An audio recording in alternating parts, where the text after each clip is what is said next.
Sir, sir, ano pong kailangan nyo? May utos po ba kayo? Huwag kang maingay. Tahimik ka lang. Bakit po, sir? Hindi ka mo naman makaintindi. Sabi ko tahimik ka lang, di ba? May gagawin tayo. Ano pong gagawin? Basta, relax ka lang dyan, ha? Subukan mo magsumbong kundi magiging kwento na kayo ng nanay mo.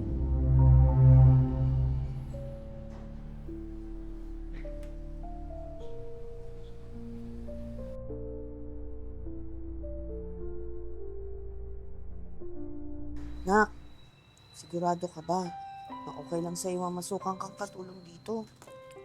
Ano naman, Nay? Ayoko din naman pong maging tambay na lang, tsaka gusto ko din naman pong makatulong sa inyo.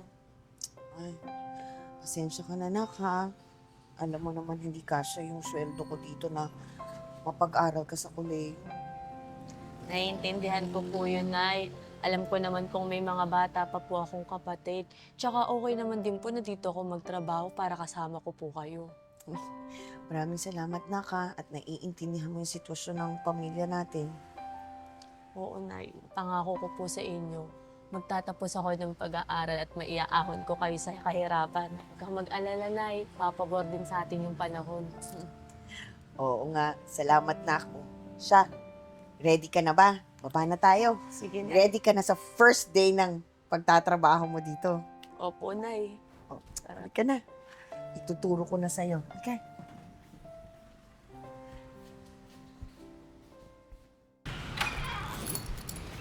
Ay, anak! Nasaan ka na pala? Anak, mga 2 linggo muna ako hindi makakauwi dito, ha? Alam mo naman si ma'am, personal yaya ko noon, ipupunta kami ng Baguio. Kung nasaan yun, nandun din ako. Eh, Nay, hindi ko pa po kabisado yung mga gawain dito eh. Paano po pag nagkamali-mali ako? Ano ka ba, nak? Hindi yun, oh. Ang gagawin mo lang naman dito sa bahay, maglinis ka. At saka yung anak ni ma'am na naiwan dito, nag-o-order lang naman yun, ng pagkain niya. Tsaka huwag ka na mag-isip na magluto, ah. Hindi naman yung kumakain, Talaga po, Nay? Oo. At saka bihira naman din yung lumabas ng kwarto niya. Kaya huwag ka na mag-alala. Ang gagawin mo lang sa kanya, nak, gisingin mo siya tuwing umaga, ha? Kasi tulog mantika yun, Sige po, Nay. Ingat po kayo, ha? Sige, mag-ingat ka, nak. Bye-bye!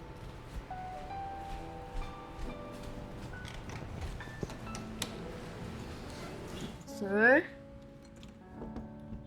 Sir? Ano ba naman to si Sir? Kanina ko pag ginigising, baka malate na to. Sir? Sir, gising na po kayo. Sir? Sir, gising na po kayo. Malilate na po kayo, Anong sir. problema mo? Sir, malilate na po kayo, sir. Problema mo, ha? Sir, kanina ko pa po kasi kayo ginigising. Malilate na po kasi kayo eh. Kasi ka sa harapan ko? Aga-aga, nakakabwisit naman to. Bad Pasensya, trip naman, ha? pasensya na po kayo, sir. Sige po, alis na po ako.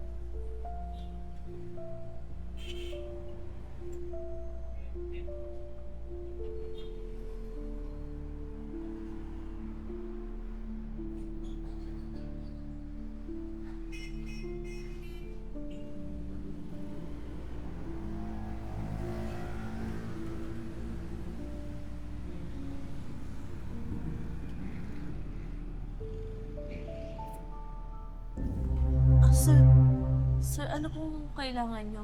May utos po ba kayo? Huwag kang maingay. Tahimik ka lang. Bakit po, sir? Hindi ka mo naman makaintindi. Sabi ko tahimik ka lang, di ba? May gagawin tayo. Ano pong gagawin? Basta, relax ka lang dyan, ha? Subukan mo magsumbong kundi magiging kwento na kayo ng nanay mo.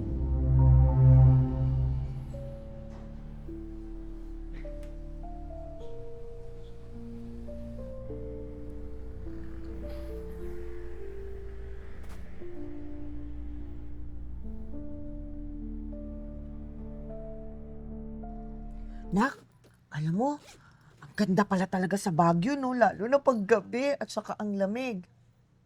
Nak! Uy! Nak, nakikinig ka ba? Anay, ano po yung sabi niyo po? Ay, Jesus.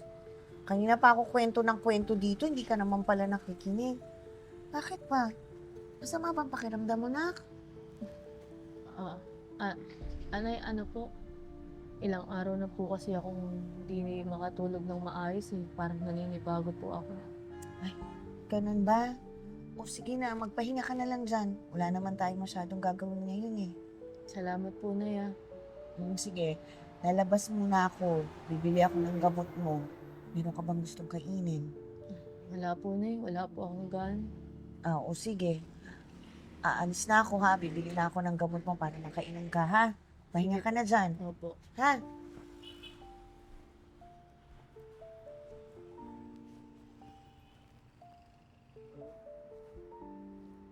Gusto mo ba mag-aaral? Po? Ang sabi ko, gusto mo ba mag-aaral? Kasi kakausapin ko si Mami. Talaga po?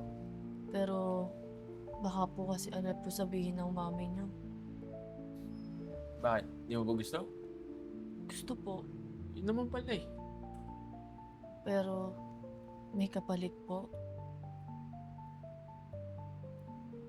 Sa tingin mo? Sige po, kahit po anong gusto niyo pong kapalit. Para lang po makapag-aral ako. Sige na, bumalik ka sa kusina. Tuloy mo na yung ginagawa mo.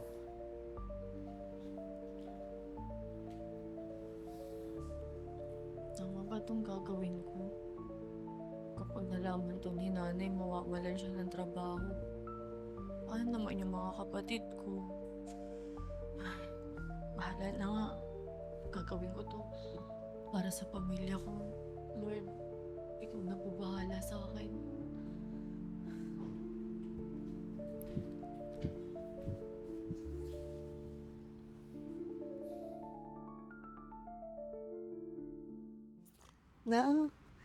Nakagraduate ka na. Proud ako sa'yo. Si nanay naman pinapaiyak pa ako. Bigyan mo na ang nanay. Hindi lang naman kasi ako makapaniwala na aalis na tayo dito sa bahay na to. Akala ko kasi habang buhay na lang ako magiging katulong. Di ba, Nay, sabi ko naman sa'yo, dadating din yung araw na papabor din sa atin yung panahon. At eto na yun.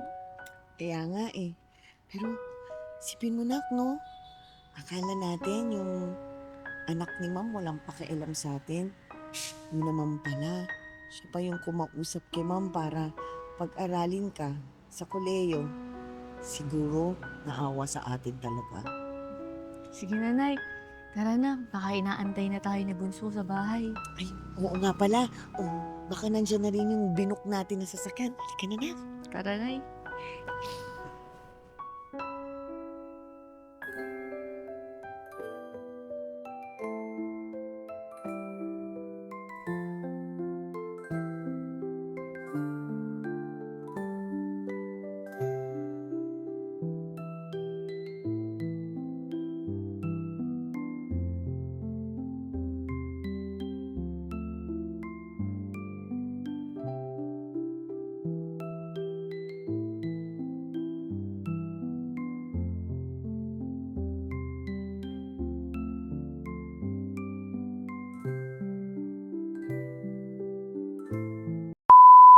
Sige na. Bye-bye. Pero, Direk, sorry. Parang feeling ko may nakalimutan ako dun. Aalis ka dyan, mami, di ba? Oo. Baka- Oo, at saka... baka mami, sa door na, lalabas. Tama lang, May. Oo, at saka kasi masyadong lumabas yun, gagawain, nagigisingin mo lang naman yun sa tuwing umaga, tulog. Yun lang pala. Okay, sige. Doon ka lalabas, mami. So I have to say that the whole lines, natulog mantika. Kasi yun na yung last line ko eh. Sige, mami, yung... Sige. Oo, at saka huwag ka masyadong Oo. Ready? Okay. In 3, 2, 1, action.